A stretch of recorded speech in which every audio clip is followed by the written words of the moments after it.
Hello बच्चों, let's see the question. So the question is, match the following columns. We are given the two columns, the column 1 and column 2. In column 1 we are given the categories and in column 2 we are given the features of that categories. So now let's see one by one what are the options.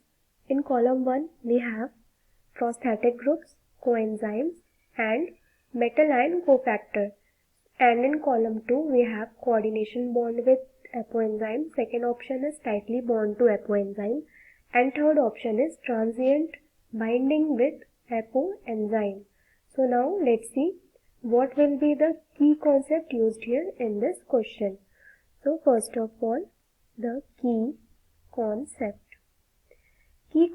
में हम यहाँ पर देखेंगे कि ये सारे आखिरकार क्या होते हैं.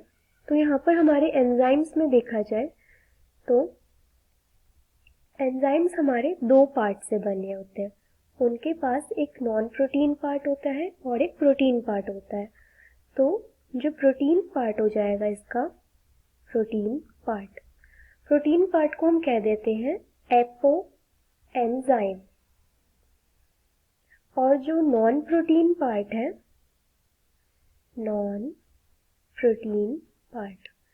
तो जो नॉन प्रोटीन पार्ट है उसको हम कह देते हैं cofactors.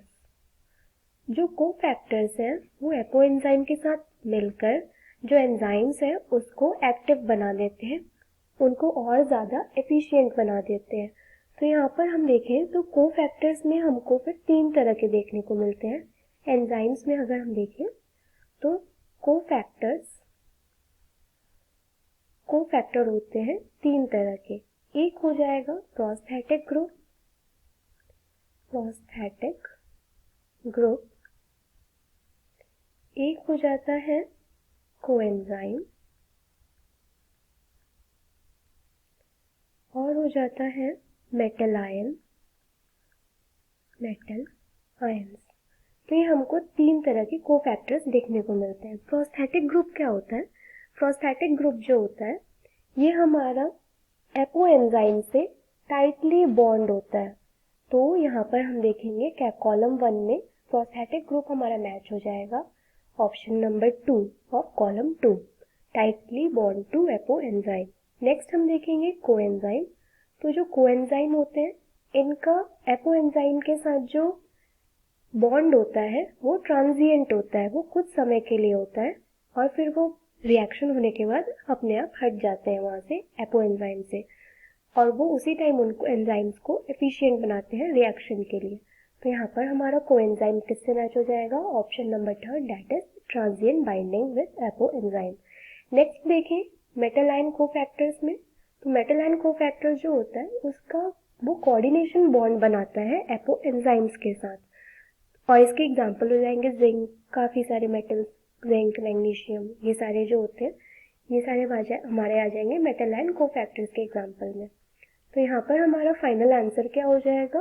Prosthetic group match with 2. तो यहाँ पर A goes for 2.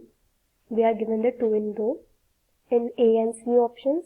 Now coming to the option number B, that is coenzymes. Coenzymes हमारा मैच होगा transient binding with apoenzyme, that is the third option. तो यहाँ पर B for third, option number A. Now metal ion will match with the coordination bond with apoenzyme. तो यहाँ पर C का match हो जाएगा 1. तो यहाँ हमारा फाइनल आंसर क्या हो जाएगा option number A, that is A for 2, 3 for B for 3 and C for 1. Hope you understood it well. Best of luck.